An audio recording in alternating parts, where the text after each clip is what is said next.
Okay, I'm going to go about this a little bit differently to figure out this angle here. What I was previously trying to do when I had the frame set up was to set the degrees to where I wanted it. And I'd like it to around 34, 35. The stock Nortons are about 27.8, 28 degrees. And there's a couple things I can't change. And that is the length of this springer. It's pre-made, I can't change that. And it's a little longer than a stock Norton. So the stock Norton is 20 3/4 of an inch, and the springer's 23 1/4. And I'll show you where I'm getting those measurements. And what I'm looking for is from the bottom of the steering neck here, the pivot point right there from the bottom to the center of the axle. And it's approximately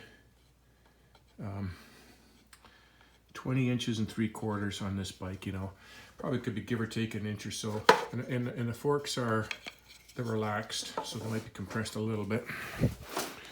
And then the springer is fixed. And I'm measuring it at about 23 1/4. I think that's what I said, 3/4? 23 1/4 inches. And this is parallel here, because what I'm looking for is where the wheel is going to sit on the ground. So this is about parallel.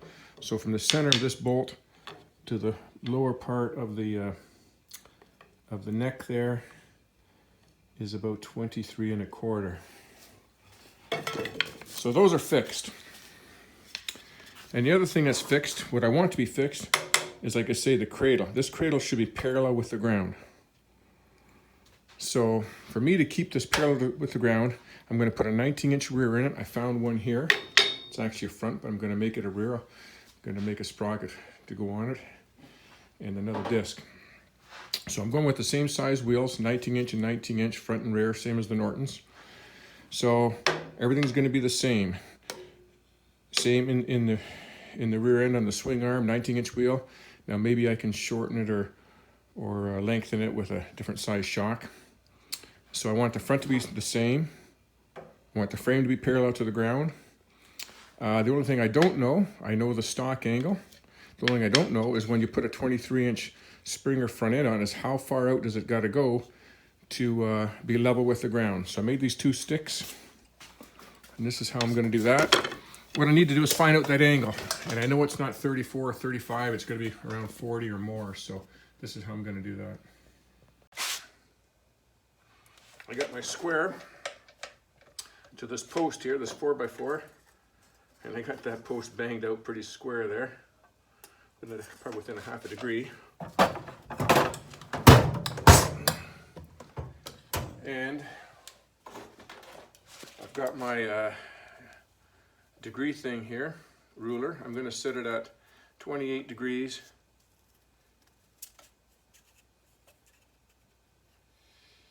(22, 26, 7).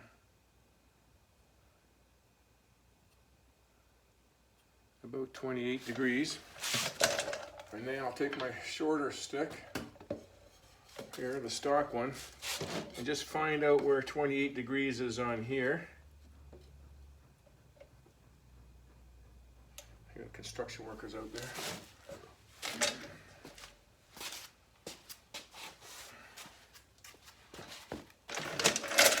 Okay.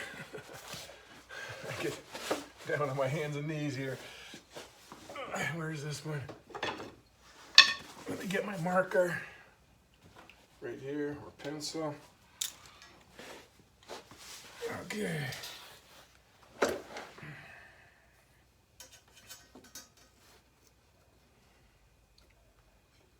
So,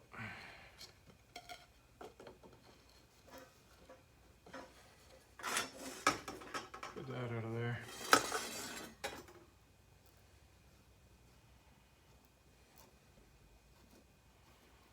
Could do this on the inside like this.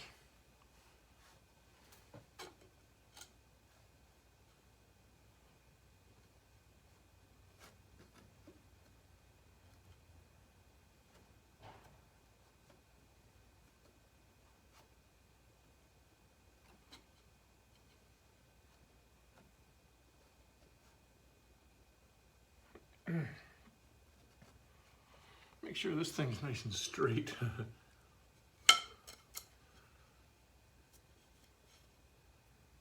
That seems pretty straight on that side there.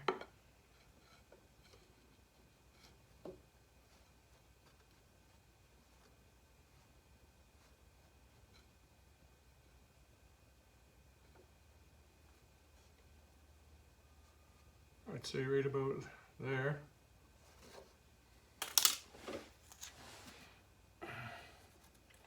There's where it touches, and there's the top part right there. So that's 27.9, 28 degrees right there. Now, if I hold this at the same, the straightest edge here, that's pretty straight. There. Put that in the same position. Now I got to know what this angle is here. I'm looking backwards into that thing. So now I'll fit this on here and turn up the angle here.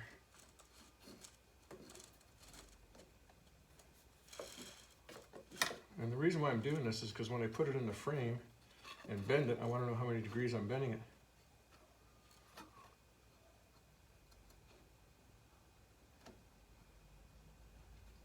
So that's right there. Well, it's not going to be too bad. 37.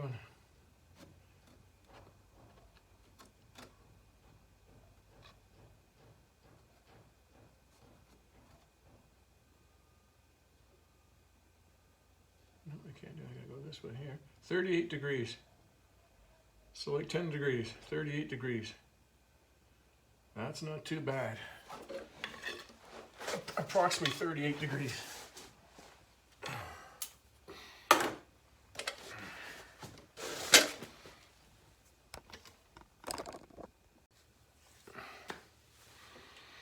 Yeah, so 38 degrees.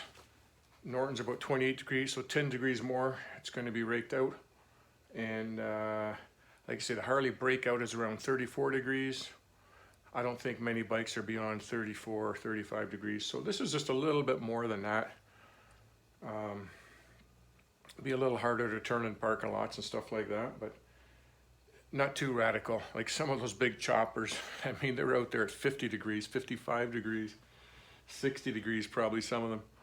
But so this is just going to be a little bit more than the stock Norton or the Harley breakout. So that's good. That gives me an idea. So now, when I cut this frame, I'm going to have this all jigged up. I'm going to have it strapped, bolted, plywood. I'm going to have this lower frames all bolted together, and so when I cut it, I can put it all back to where it was.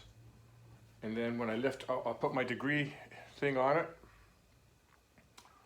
and before I start bending this, and then I know I got to bend it 10 degrees. I'll put the degrees on it. If it's 28 or 30, let's say it's 30 depending on how I got this jigged up on here, then I got to bring it to 40. If it's at 28, I got to bring it to 38. So yeah, I could even do the angle off of this surface here, right? Somewhere, and then see how many degrees it's got to go up. So it's good. I only need 10 degrees. That's not too bad. I got a new it's a front wheel off a early 80s Sportster, and same with the back wheels off a Sportster. I'm not sure which year, but they do have a different centerpiece here. You can get spacers for them, and I'll have to get a space. I want to get the tire on first, and then I'm going to measure out from the center of the Norton rear wheel to the center of the sprocket on the Norton, and then I know from the center of this wheel to where that sprocket needs to be on here before I order or make a shim plate for the sprocket. And that'll get that alignment lined up. The disc brake's going to be a little harder. It's going to be easy to mount a rotor on here because they come in different sizes of the inner hole. But I know where there's a couple I can get for this one, but I just got to find out, where the caliper is going to bolt on, and then make a bracket on the Norton swing arm here to bolt the caliper on. That's going to be the trickiest part probably. But I got a tire ordered for this wheel here. It should be in tomorrow or the next day, and then I can put some air in it, put the swing arm back on and the cradle, and I'll make a rigid bar at I think 12 inches the Norton sprockets are, or the Norton shocks are. Bolt that all up and on, put the front wheel in here, and then I'm ready to cut and bend that frame out to get it to the right angle. So yeah, just a couple more days and I'll have that stuff in. But yeah, I want to have the frame at the right height and the wheel and everything all in there, all locked in. And yeah, I think that's how I'm going to do it. And I had a couple ideas. Peter was just he can weld in a gap like that with his welder. He's good at filling it in and we grind it down. But I'm thinking I might make a collar that slides over this, like a 1-inch collar when I cut it. Slide the collar on, and then we heat this up and bend it back. Slide the collar up over the cut frame piece, all 3 of these, and then weld that up. It'll be a lot more sturdier for sure. And could even put a brace in between it so it looks natural, a little bit natural. And I noticed somebody's ground off the wings on here for the coils and the tank mount. They're being ground off already. But I'll make something. I just wish I could get my tank. My tank's across the river. It's a pretty cool tank. Okay, that's it for now until that tire comes in.